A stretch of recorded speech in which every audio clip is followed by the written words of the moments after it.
Hello everyone, in this video I am going to explain the question answer of chapter 3, The Glimpses of India. Our first question is, do you think that ये बच्चों please that की spelling wrong है, इसमें आप correct कर लीजिए THAT. Do you think that the Indian princes were short-sighted on their approach to the events of 1757? जो 1757 में जो इवेंट्स हुई उनको देख के क्या आपको ऐसा लगता है कि जो इंडियन प्रिंसेस तो जो देशी राजा थे इंडिया के, क्या उनमें दूरदर्शिता का अभाव था? शॉर्ट साइटेड मीन्स दूरदर्शिता का अभाव. Answer, yes, the Indian princes were short sighted because they took the help of Britishers to defeat other rulers in India without considering its side effects. Yes, जो इंडियन प्रिंसेस थे उनमें दूरदर्शिता का अभाव था क्योंकि उन्होंने जो इंडिया के जो रूलर्स थे उनको हराने के लिए ब्रिटिशर्स का सहारा लिया, उनकी मदद ली बिना सोचे समझे कि इसके साइड इफ़ेक्ट क्या होंगे. और second question is, how did the East India company subdue the Indian princess? Subdue होता हराना, डिफीट करना, कुचलना. जो ईस्ट इंडिया कंपनी थे उसने जो हमारे इंडियन प्रिंसेस थे उनको कैसे दबाया, कैसे कुचला, कैसे उनको डिफीट किया, कैसे डिथ्रोन्ड किया? Answer is, the East India company was equipped with superior weapons. जो ईस्ट इंडिया कंपनी थी उस पर जो सुपीरियर वेपन्स थे, एकदम जो आधुनिक वेपन्स थे वो थे. Indian princes also help the company to defeat their rivalries. Rivalries होता है अपने जो अपोजिशन में होते हैं, जो उनके विरोधी थे.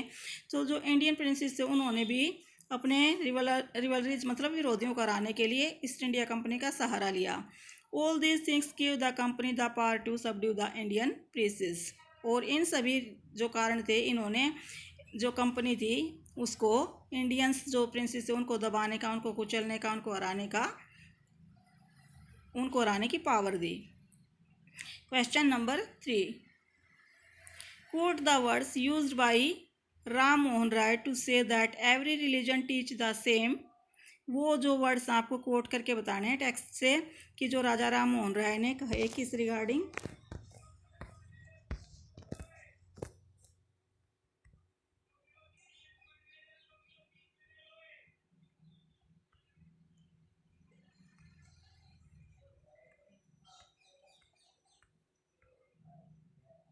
The same principles. Answer, he said cows are of different colors but the color of their milk is the same. उन्होंने कहा कि जो गाय हैं वो अलग अलग कलर की हो सकती हैं बट जो मिल्क है वो सेम होता है, उसका कलर एक ही होता है, चाहे गाय किसी भी कलर की हो.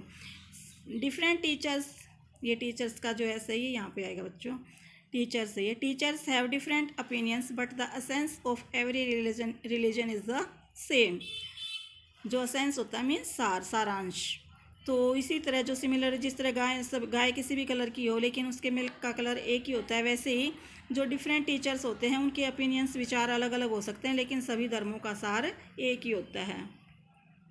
Question 4, in what ways did the British officer exploit Indians? किन किन तरीक़ों से जो अंग्रेज थे उन्होंने एक्सप्लॉइट होता शोषण करना, इंडियंस को एक्सप्लॉइट किया.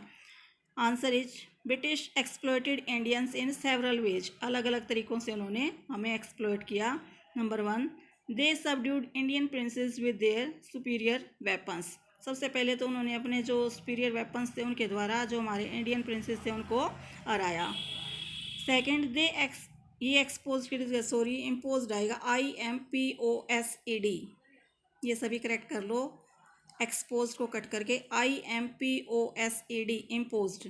दे imposed heavy taxes on the peasants. उन्होंने किसानों के ऊपर भारी जो टैक्सेस थे वो लाद दिए.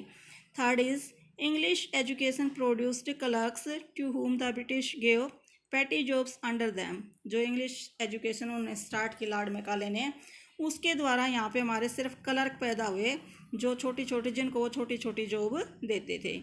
और जो फोर्थ रीजन था वो ये था, Indian soldiers were also given slow promotions and less salary as compare to the British soldiers. जो हमारे इंडियन सोल्जर्स थे उनको भी जो ब्रिटिश सोल्जर्स थे उनके कंपैरिजन कम तो प्रमोशन दिए गए और बहुत कम सैलरी उनको दी गई.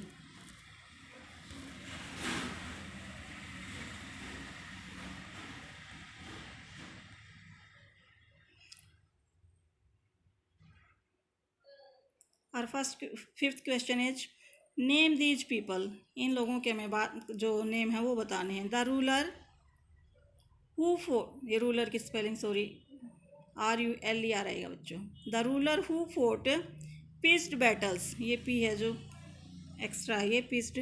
The ruler who fort pieced battle against the British and died fighting. Pieced battle होता है मतलब पहले से ही तैयार युद्ध लड़ना। तो जो ऐसा उस रूलर का नाम बताना है जिन्होंने अंग्रेज़ों के खिलाफ पूरी तैयारी के साथ युद्ध किया और लड़ते लड़ते मारा गया। तो उसका जो हमने चैप्टर रीड किया उसमें पता चला है वो था Kunwar Singh. Second question, the person who wanted to reform the society, जो समाज को सुधारना चाहता था वो कौन था? Raja Ram Mohan Roy. Third question, the person who recommended the introduction of English education in India, जिसने भारत में इंग्लिश एजुकेशन को रिकमेंड किया वो था लॉर्ड मैकाले। और फोर्थ है question, the popular leaders who led the revolt. Two popular leaders, दो पॉपुलर जो मतलब दो प्रसिद्ध लीडर्स के नाम बताने, हम कोई भी दो लीडर्स के नाम बता सकते हैं जिन्होंने 1857 की जो रिवोल्ट थी, क्रांति थी, उसमें अपना योगदान दिया। उनमें से एक है बहादुर शाह जफर और सेकंड है Begum Hazrat Mahal. Now question number 6, mention the following two examples of social practices prevailing then. दो उस टाइम जो सोशल प्रैक्टिसेस मतलब जो समाज में जो प्रथाएं थी, प्रिवेलिंग मतलब उस टाइम जो थी वो हमें बतानी है।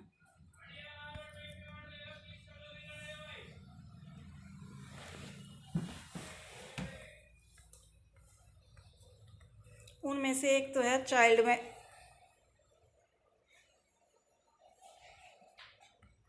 Child marriage and Sati system. एक तो थी जो चाइल्ड मैरिज थी वो थी और दूसरा था सती प्रथा। Two oppressive policies of the British, दो दबा देने वाली कुचल देने वाली जो उनकी पॉलिसीज थी वो क्या थी? नंबर 1 तो they imposed heavy taxes on farmers, सबसे पहले तो उन्होंने किसानों पर भारी भरकम कर लगा दिए। Second, they pass regulation. The third, under it an Indian could be gelled without trial in a court. और उन्होंने रेगुलेशन थर्ड एक्ट पास किया जिसके अकॉर्डिंग जो इंडियंस थे उनको बिना किसी ट्रायल के, बिना मुकदमे के अदालत में, कोर्ट में जेल कर दी जा सकती थी जिसके अकॉर्डिंग।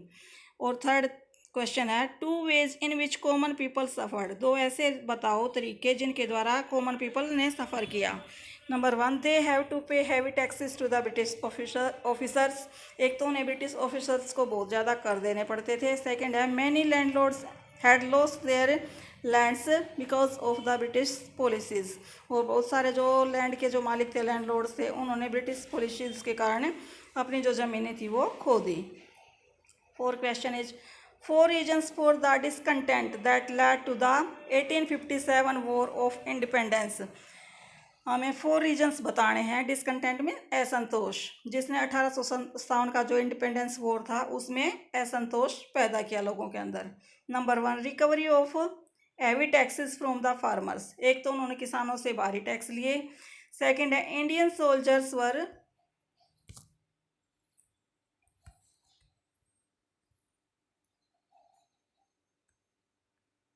गिवन स्लो प्रमोशंस, और जो इंडियन सोल्जर्स थे उनको बहुत कम प्रमोशंस दिए गए और जो बहुत कम सैलरीज दी जाती थी।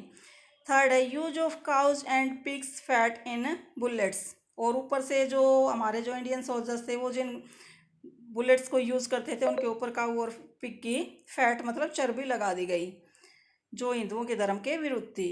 और जो फोर्थ रीजन है वो ये है they snatched the kingdom of the Indian rulers, जो हमारे इंडियन रूलर्स थे, देशी राजा थे, उनके साम्राज्य, उनके राज्य उन्होंने छीन लिए। तो ये थे हमारे question answer. If you like the video please like and share my video and subscribe my channel. Thank you for watching my video.